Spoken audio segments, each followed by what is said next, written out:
Well, it's September 16th, and as you can see, these trees look a lot different than they did just 4.5 months ago. So a lot has happened since my last update, and I want to give you my experience with these trees from planting at the end of March now through nearly the end of September. So I used to have the row covers over this bed. You remember the white cover? I kept that on until June.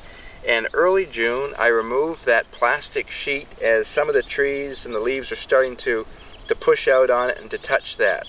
I took that off in June, but I didn't do it gradually and transition it off like I should have.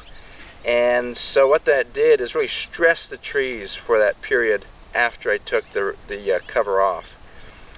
When they were stressed, unfortunately, like all plants, they're more susceptible to pests. And I had a real infestation of thrips after that. So for July, thrips were really attacking the leaves. A lot of the leaves would get white or yellow spots on them. And if it got bad enough, the leaves would go completely yellow and just drop.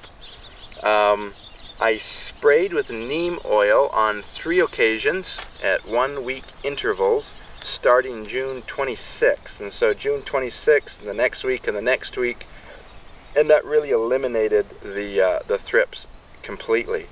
So now the leaves and the plants seem to be completely pest free. In July, I had an interesting issue with some deformities of the leaves themselves, and the shape of the leaves along the edge would have these rough deformations in it instead of a smooth curve. Had the same issue at home actually with some trees there at the same time. The problem did go away in August, but for about a month, 30% or so of new growth had this deformation along the leaf edge.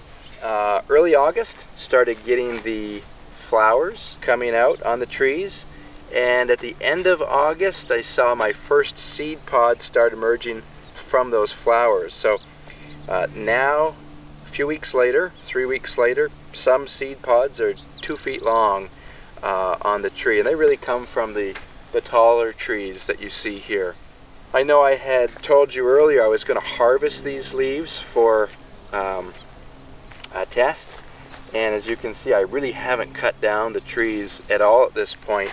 I've let them grow. I have a couple other plots that I'm doing for leaf production, but these ones are the ones I planted the earliest this year. I wanted to see what a tree could do in one growing season here in San Diego. This is my tallest tree here. That's approximately 8 feet to the top of my hand. We're probably talking 12 feet at this point in 6 months, just under 6 months of growth. Flowering after 5 months and having substantial seed pod growth after 6 months. So that gives you just an overview and an idea of some of the experiences I've had, some of the struggles with pests. And if you have any questions, or if you can help me identify that leaf deformity, I'd love to hear from you. Please comment below the video or send me an email. And again, thanks for watching.